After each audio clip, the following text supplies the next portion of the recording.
Hola, bienvenidos a la primera lección de nuestro tercer módulo del Diplomado de Formación por Competencias Educación Superior. Nuestro módulo lleva de nombre Enseñanza Estratégica, Aprendizaje Autónomo. Hoy vamos a compartir la primera lección y básicamente nos acercaremos a los conceptos de qué es enseñanza estratégica y qué es aquello de aprendizaje autónomo. Para ello, nuestra lección está organizada en 5 momentos. En un primer momento vamos a comenzar con una reflexión, es decir, cómo aprenden nuestros estudiantes. ¿Alguna vez nos hemos preguntado, nos hemos hecho esa cuestionante, cómo aprenden nuestros estudiantes? Pues hoy día vamos a tener un acercamiento más hacia ello. Segundo, vamos a manejar las definiciones, tanto para aprendizaje autónomo como para enseñanza estratégica. En un tercer momento veremos cuáles son los desafíos, cuáles son los retos que nosotros tenemos como docentes y como futuros docentes en el ejercicio, ya les digo, de la docencia. En un cuarto momento vamos a trabajar las características de la metodología. Y finalmente, las competencias, el objetivo, ese fin último que nosotros debemos de obtener con todos estos procesos en nuestros estudiantes. Vamos a comenzar por la definición de aprendizaje autónomo. Y sepan ustedes que es esa facultad que tiene una persona para dirigir, controlar, regular y evaluar su forma de aprender, de manera consciente e intencionada, utilizando estrategias de aprendizaje que nosotros les vamos a proveer para lograr un gran objetivo, que es que los estudiantes aprendan a aprender. No es un juego de palabras, simplemente pasa porque los estudiantes sean conscientes y hagan metacognición de cuánto sé de lo que sé. Pasamos al siguiente concepto y vamos a entender enseñanza estratégica como enseñar al alumno, al estudiante, a estudiar de manera autónoma. Y estratégica tampoco es un cruce de palabras ni es un juego de palabras, pero tiene mucha interrelación entre enseñanza estratégica y aprendizaje autónomo. Ya les decía, de manera de que el estudiante sea capaz de planificar, ejecutar y supervisar, además de evaluar sus actividades de estudio y tomar decisiones encaminadas a mejorar su proceso de aprendizaje. El estudiante tiene que aprender a aprender y nosotros tenemos que enseñarles a aprender. Acá quiero compartir con ustedes un pequeño gráfico que quizás en van a poder apreciar en qué lugar intervengo yo y hasta dónde intervengo yo en este proceso de enseñanza y aprendizaje. Y fíjense acá en este cuadro, que es la clasificación de Brown y Atkins, ¿sí? Son 2 ejes que maneja. Primero, el control y la autonomía. El control que nosotros como docentes ejercemos en un proceso formativo y la autonomía que el estudiante aplica, infiere en su proceso de aprendizaje. Y fíjense que en una primera aproximación vemos 2 ideas: participación y control del docente, y abajo tenemos participación y control del estudiante. Fíjense qué chiquitito se hace en el primer punto, donde nosotros damos una lección magistral, como acá plantea en el gráfico, y podemos apreciar que el control de toda esta lección magistral en un 80% es parte del docente. Pues claro, el docente explica, hace su desarrollo, da sus lecciones, la tarea, entonces el estudiante obtiene una posición un poco más pasiva y es ahí donde se puede apreciar el 20% o un pequeño porcentaje de participación del estudiante. Posteriormente de la lección magistral pasamos a la enseñanza en pequeño grupo.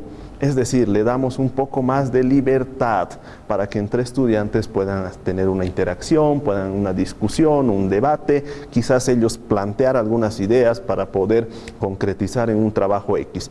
Y ahí ellos van ganando terreno, se podría decir, y nosotros los docentes le damos esa flexibilidad, esa apertura para que ellos puedan proponer y generar algunas ideas. Seguidamente vamos a la supervisión de investigación. Ya la investigación es un proceso más complejo y fíjense que van ganando más terreno. Ya van adquiriendo ciertas actitudes y control sobre el proceso formativo. Ya se va nivelando este proceso, pues nosotros los docentes debemos de darles una supervisión, ofrecerles herramientas, pautas, direccionar Y vamos al siguiente momento, un trabajo de laboratorio. Es ahí ya el estudiante ya va ganando mucho terreno, ya se está haciendo protagonista de este proceso y nosotros vamos perdiendo terreno, pero en un buen sentido, en el sentido de ya apreciamos la iniciativa, ya apreciamos un poco la dinámica del estudiante. Y finalmente, sistema de autoaprendizaje, es donde ya el estudiante está definitivamente encaminado, ya tiene un control sobre su aprendizaje, metacognición, supervisa, evalúa y también, ¿por qué no?, un poco discute sobre el proceso formativo. Y nosotros los docentes creo que podemos dormir tranquilos porque hemos hecho un buen trabajo y hemos logrado lo que realmente queremos, que el estudiante gane más terreno en este proceso formativo, ¿sí? Entonces, ¿cuáles son los desafíos para la enseñanza estratégica y el aprendizaje autónomo? Sí, es muy importante que tanto docentes como nosotros nos planteemos, y como los estudiantes, perdón, nos planteemos unos desafíos. Y el primer desafío es reforzar el protagonismo del estudiante en su propio aprendizaje. Sí, el estudiante tiene que ser protagonista en su aprendizaje. Segundo, dotar de recursos para que el propio estudiante pueda ejercerlos. Herramientas, darles recursos, medios, instrumentos, herramientas, pautas para que él pueda ejercer y aplicar esta situación. Tercero, preparar para la formación a lo largo de la vida.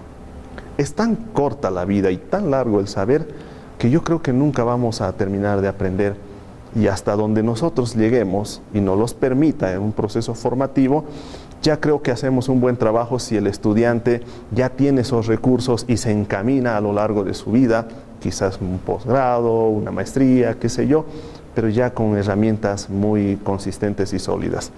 Tercero, preparar para la formación a lo largo de la vida, es lo que ya les decía. Formar personas capaces de manejar con autonomía diversas situaciones, no solo en el aula. Es decir, personas con un criterio, personas críticas, reflexivas, para poder encajar situaciones fuera del aula. Fuera del aula se me ocurre ahorita la vida, un trabajo, el ejercicio, la práctica profesional, donde ahí se encuentren situaciones. Por ahí decía alguien, un docente que tuve y a la vez tuve la oportunidad de que sea mi jefe en algún momento, decía, bueno, contratamos personas para solucionar problemas.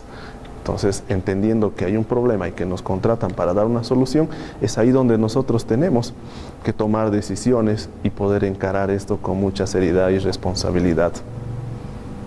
Y finalmente, superar la barrera del aula. Creo que ese es un gran desafío, que no todo se reduce a un aula, también hay muchos espacios que también podemos interactuar y que por supuesto nos generan mucha enseñanza, ¿sí? Entonces vamos a seguir con nuestra presentación y vamos a poder ver cuáles son las condiciones. Hay ciertas condiciones que nosotros tenemos que cumplir. Y una de las primeras es preparar al alumno en ciertas técnicas de trabajo. Tiene que tener conocimientos previos sobre algunas técnicas, mapas conceptuales, tal vez el tema de revisión bibliográfica, el saber manejar un diario de campo, es decir, estos prerequisitos para que no sea nada nuevo, no sea algo que nunca lo ha visto y que le cause conflictos. Una segunda condición que necesitamos es el esfuerzo del docente en las lecciones. Acá necesitamos del máximo esfuerzo del docente en las lecciones, en la práctica docente. También necesitamos un sistema intenso de tutoría. Es decir, bajo esta metodología, las tutorías son muy importantes. Tal vez vamos a recurrir, los estudiantes van a recurrir a consultas de docente fuera incluso de los horarios de estudio. Entonces también nosotros necesitamos estar atentos ante estas recomendaciones, sugerencias que nosotros les podemos ir dando en el proceso formativo, en este caso en nuestro diplomado, ¿sí? También nosotros vamos a necesitar poseer capacidades y habilidades genéricas. comunicación, empatía, el esfuerzo, habilidades sociales, la resiliencia, la asertividad. Entonces necesitamos también de este tipo de habilidades para poder encarar un proceso formativo de ida y vuelta con el estudiante. Nuevas actitudes del docente y el estudiante, lo que ya quizás ya esté muy relacionado a lo que les venía diciendo. Las actitudes es muy importante, el sistema, los valores, los principios, las normas, las reglas y los límites también es muy importante. Y nada de esto puede ser posible sin una condición muy importante, la motivación. Motivación en ti mismo y motivación para el estudiante.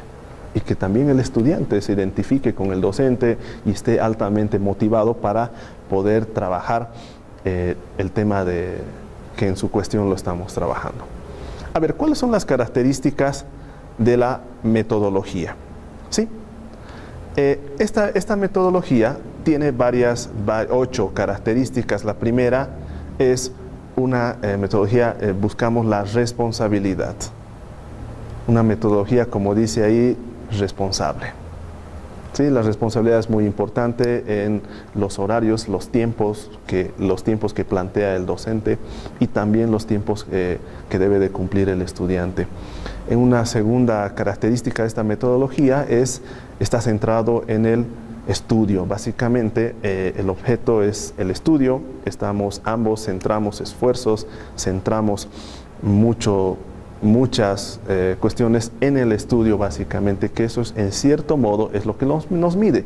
Lo mide al estudiante y lo mide al docente, por supuesto. También que es una metodología flexible. Sí, es muy flexible en tiempos, es un flexible también en espacios, muy flexible en la interacción con el docente-estudiante. Otra característica es que es una metodología colaborativa. Sí, colaboración, los trabajos grupales, la interacción entre estudiantes es muy importante también dentro y fuera del aula. Es creativa, ¿sí? Recurrimos a la creatividad, tanto el docente como el estudiante, a generar nuevas formas de aprender, nuevas ideas. También recurrimos a la habilidad para poder asociar un concepto con una situación de la vida diaria, de las realidades que le llamamos. También hace referencia su característica al desarrollo de capacidades. El yo puedo, el sentirse capaz de poder solucionar una situación o poder plantear otras ideas. También una característica es automotivador. Una actividad te motiva a hacer otra actividad. Una lección muy bien planteada te motiva a que la puedas superar. Y te genera un espíritu competitivo, es decir, cada día tanto el docente como el estudiante se miden para poder superar sus propios récords, le podemos llamar así. Y finalmente es autodependiente, ¿no? Buscamos una dependencia, no buscamos una dependencia de, esperaremos que el docente nos diga cuándo vamos a dar el examen. Quizás nos prepararemos ante cualquier situación, quizás lo hacemos en un tiempo muy próximo, ¿verdad? ¿Cuáles son los requisitos previos del docente?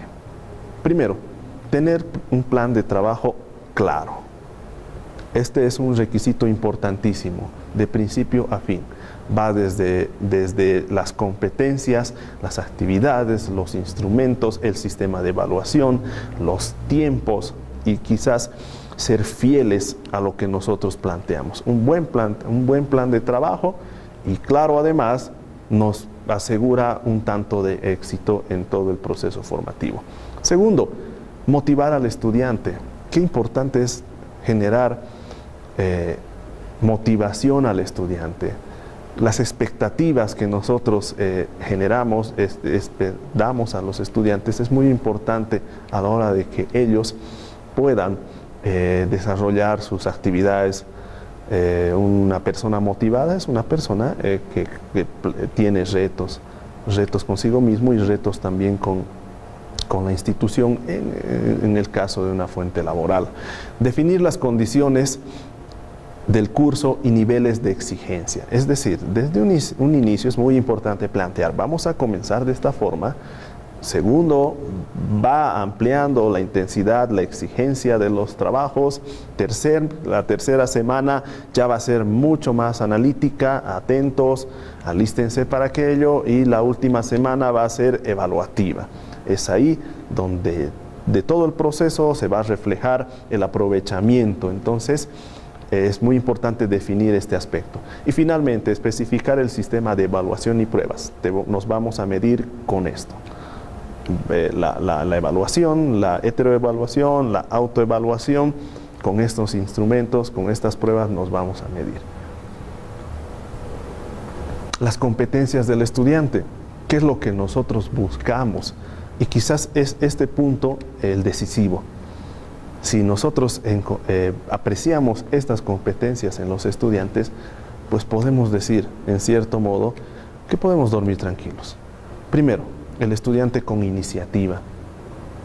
Muy importante lograr formar estudiantes con iniciativa, que den el paso al frente. El que digan, sí, yo lo voy a realizar, yo puedo hacerlo, soy capaz de aquello y me va a ir muy bien. Segundo, necesitamos generar las competencias del estudiante, configurar trabajos realistas, que el estudiante sea realista de que hasta dónde puede llegar y qué es lo que necesita o cuál es su debilidad en ciertos aspectos. Hay estudiantes que son muy analíticos, hay estudiantes que son muy prácticos, hay estudiantes que son muy reflexivos, muy instrumentales también, muy metódicos. Entonces, trabajos realistas que no prometan cielo y tierra y que sean, que pisen tierra. Yo creo que pisando suelo, terreno seguro, comenzamos y logramos muchas cosas importantes. Manejar fuentes de información y contrastarlos. Es decir, hay muchas fuentes de información, tenemos desde las páginas web, los recursos, los videos, que últimamente nos dan muy buena aprendizaje, la experiencia también, una experiencia anterior de trabajo, qué sé yo. Tenemos las fuentes físicas, un libro. Entonces, cruzar la información, no valerse solo de una fuente, sino ver qué tan verídica, cuál es su procedencia, si hay alguna relación con esta otra, en qué coinciden, cuál es el punto en común, qué me va a servir de esta información. Comprender información y saber resumir también es una importante competencia que debemos generar en nuestros estudiantes, que ellos sepan resumir. Es decir, de lo general vayan a lo concreto, y la objetividad también es muy importante en este proceso formativo, que sean muy objetivos.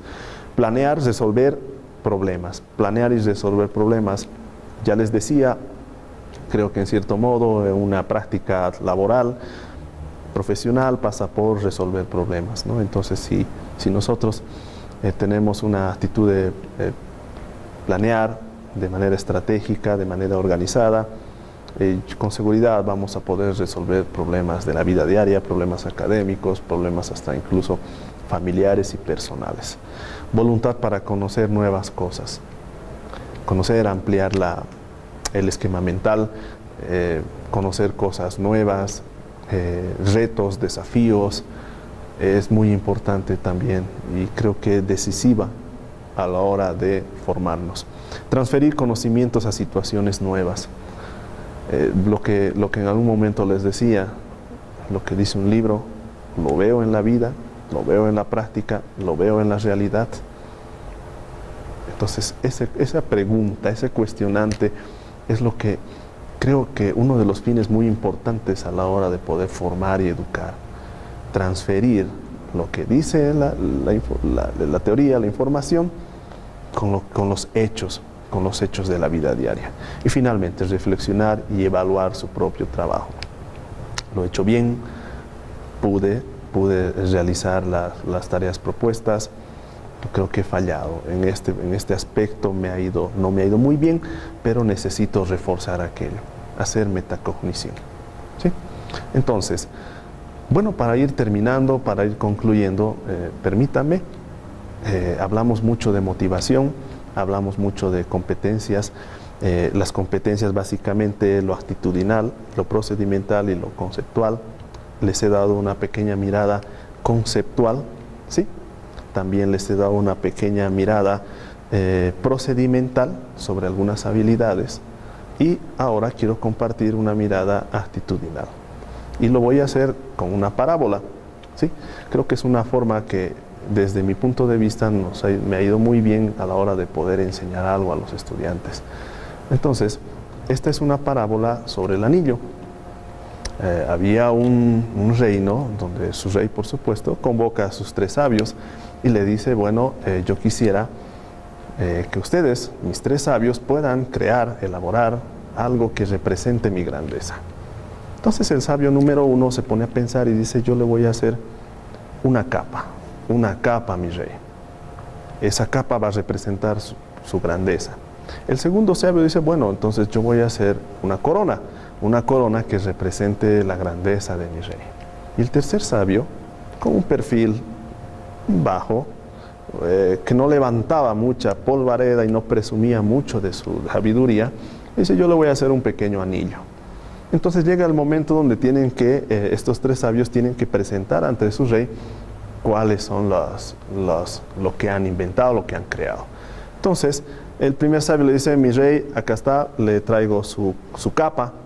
El rey dice, bueno, no veo nada de especial en esta capa, pero bueno, ya me estoy dando cuenta qué tan sabio eres, ¿no? Bueno, el segundo sabio se acerca y le dice, yo le voy a dar mi corona. Y el rey dice, bueno, corona tienen todos los reyes, no le veo nada de especial a tu corona, pero no importa, ya me estoy dando cuenta qué tan sabio eres. Y el tercer sabio se acerca y le dice, yo le traigo un anillo, un pequeño, simple, sencillo anillo. Cada vez que esté usted en una situación difícil, dura o de difícil solución, saque su anillo y lea lo que dice en la inscripción.